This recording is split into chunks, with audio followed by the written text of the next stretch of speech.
Did you do too many shots of tequila one night in your early 20s and you've been put off it ever since? Unfortunately, you're not alone, but this ancient spirit deserves so much more respect than that, and so I would implore you to think again. And to argue this case, I have on agave expert Alec Villarreal-Wirtz. Alec owns an excellent and my personal favourite Mexican restaurant called Tequila here in Melbourne, so any locals should definitely check it out. And he also grew up in Mexico City and makes a lot of trips back kind of in search of some fun and interesting agave spirits for the bar. So I'm very glad that you could be here and kind of share his knowledge with you. Plus we're going to have a taste through some different styles of agave spirits because, you know, I'm always very selfless and willing to do that research for you, and have a little bit of a discussion about what you should be looking for when you're purchasing a bottle for yourself. So first of all, what do you say to people that have had that experience where they're like, no, I just don't drink tequila, I don't like it?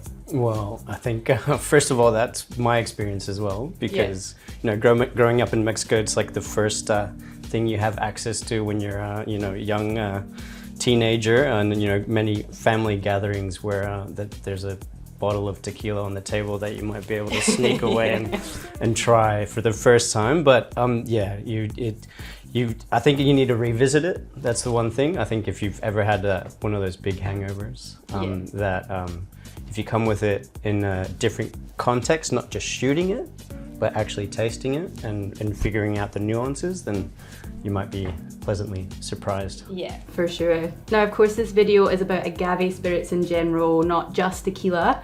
So what exactly do we mean by that? Well, agave spirits, I guess, is more about the variety of plants that are agave, right? So, and there's so many different types of spirits that can be made from all the different types of agaves. So you can make obviously tequila, you can make mezcal, but there's a bunch out there that are made from different species, different areas, different regions, and they all fall under, I guess, an agave spirit. Yeah. And even now in Australia, they're starting to grow agave, and there are a few brands that are going to be coming out, I think, soon with some interesting products. Yeah. It's pretty cool to see, and it's definitely not something that like I realized kind of starting out. I thought I was very like, well, first of all, I also definitely thought that it was like agave was a cacti of some kind, which is not true. No, it's actually it's same family as asparagus. Yeah, right. That makes sense actually in terms of like some of those like kind of earthier flavors and stuff. I didn't realize that. Yeah. And then yeah, I guess once you get into it, there's just actually such a wide range. So you know, it's always the same, obviously relating to Scotch for me, because that's kind of my thing is like, you know, there's not one flavor profile that you can give for Scottish whiskey, because there's everything from really light and bright and floral right through to like some of your like big smoky stuff. And I think that's definitely something that I'm just like continuing to figure out about agave spirits, as well as like the spectrum.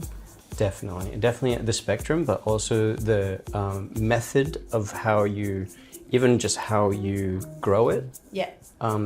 All the way to how you cook it, how you process it, how you ferment it, then how do you distill it, and then even then aging it or not aging it. Like there's so many differences, which that's why it's like there's like so many varieties and subtleties, and even an agave that's grown in the same place but is processed or you know, worked differently, you'll end up with a completely different product. Yeah. So yeah, I guess that leads us on to my next question, which is, can you kind of talk us through some different styles and maybe just give people a bit of an insight into what they might be looking for in terms of, you know, different words on bottles and what that can kind of mean for what you're actually going to end up drinking in your glass. For sure. I think the first thing is figuring out if it is a tequila or a mezcal, or some of the other lesser known varieties, which are sotol, bacanora, and raicilla. The real main difference is that tequila is an agave, a very specific species of agave. It's called the Blue Weber agave. Then for it to be a tequila, it can only be grown and like made in the one region in Mexico. Right. Sort of like DOC classification type situation.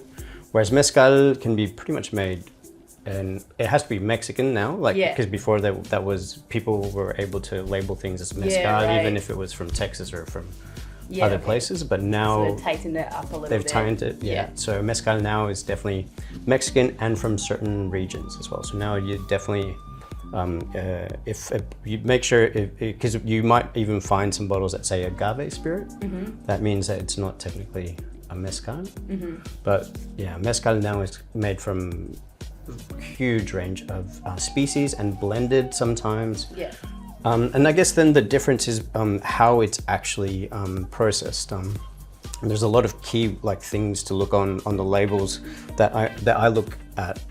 Things like what method they might have used. They might say like método ancestral, which is an ancestral method, which means that they're making it the most traditional way possible. Or things like if they say things like 100% a variety, it means that they're not blending.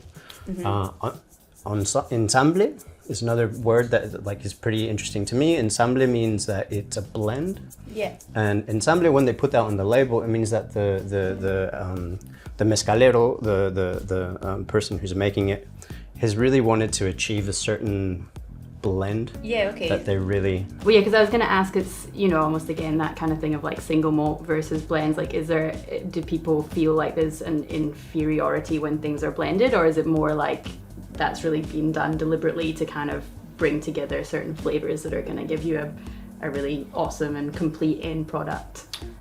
They're both good in their own way. They're both good in their own way, and I think it's that same thing with whiskey, right? And with Scotch, is that blends can also sometimes be the best. Like sometimes, but that's also like learning to like know the provenance, like know who's making it, and if they're kind of skilled, skilled blenders. But if I see a label or a brand or a place that I'm familiar with, and they do say like this one's a blend of this and this, it would be very interesting, because it'll be interesting because different varieties bring different flavors and different things to the table that are like really interesting. It's more like different varieties bring in like different components, and like when we're tasting, we'll talk a little bit more about those. I think it's like there's like aromatics, how do you call it, the textures, like smoothness, things like that, a master blender combination of all to like create something that's really kind of round and and it's not just fire like as well, because like mezcal, it's known as well for being like pretty like and I think blending can also help you bring a bit more approachability and a bit more cool. And then I guess the other thing that like I hear a lot around is maybe around how the agave is handled, like because tequila I think is quite often that little bit maybe lighter and things because it's more like baked or roasted, and then mezcal can sometimes be more like direct fire, so that's you can get like a little smoky kind of hint to it. Is that definitely and I think that's really important. Maybe we can talk about that after as well. And this is one of the biggest problems that's happening right now, is because the demand is so big for mezcal, right? That we're running out, and we're running out. Like there's just the demand's so big, we can't they can't keep up with it.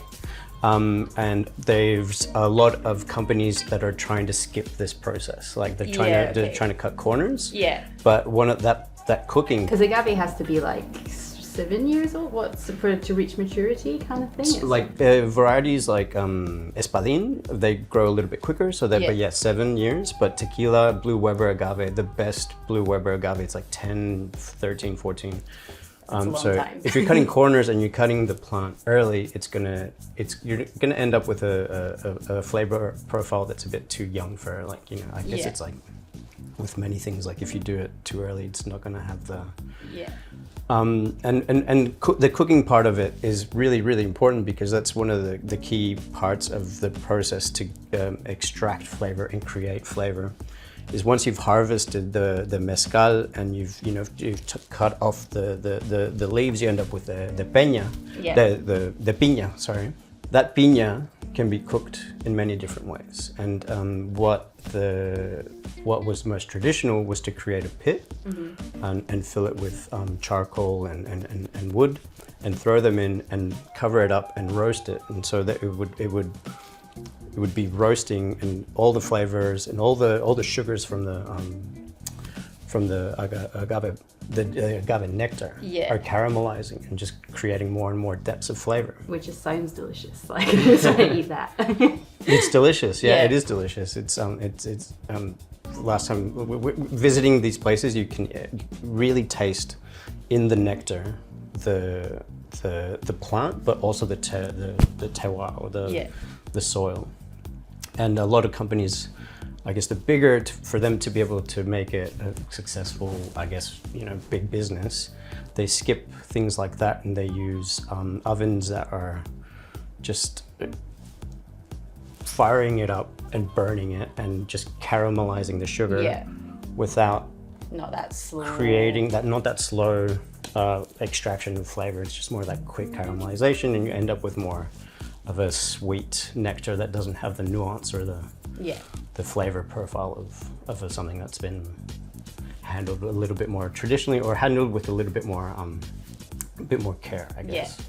So are there any I guess kind of red flags that you see on bottles of tequila that would teach you to maybe sort of steer clear, or is it more about having to do just a bit of research really and sort of figure out, I guess, people that are maybe doing their best to do things properly? Yeah, look, I guess not wanting to name and shame anyone. No, for sure. Yeah, I don't have a legal team yet. Okay. Bacardi, no, but yeah, the big groups, obviously, they need to produce, a lot. So you can imagine that their production is incredibly massive, which is why I sort of like to just tend to the independent mezcalerias and tequilerias.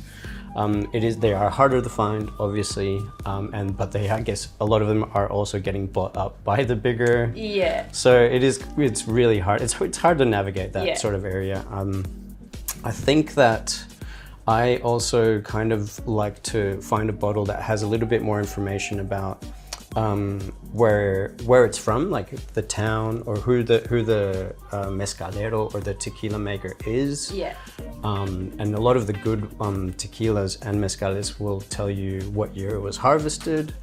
Like even like that sort of like single vineyard kind of like idea. That's kind of like which is so like cool to kind of see that. I think that's definitely a really fun, if you can. Well, yeah, I was saying to Alec before that obviously quite a lot of you guys out there are actually in the States and in California and stuff, and actually have probably access to a lot more than we do here in Australia, unless someone actually goes to Mexico and brings stuff back.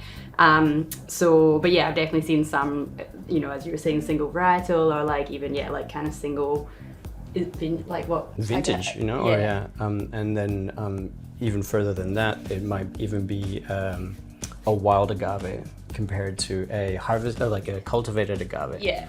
So that's even more rare, because they have to actually go out and find these plants that have been growing for 10, 20, some 30 years. Like, I mean, there's the more information you can get from the bottle, I think, is telling you that the more information there is on the bottle is really telling you that they are doing something interesting, something special. It's probably worth a look.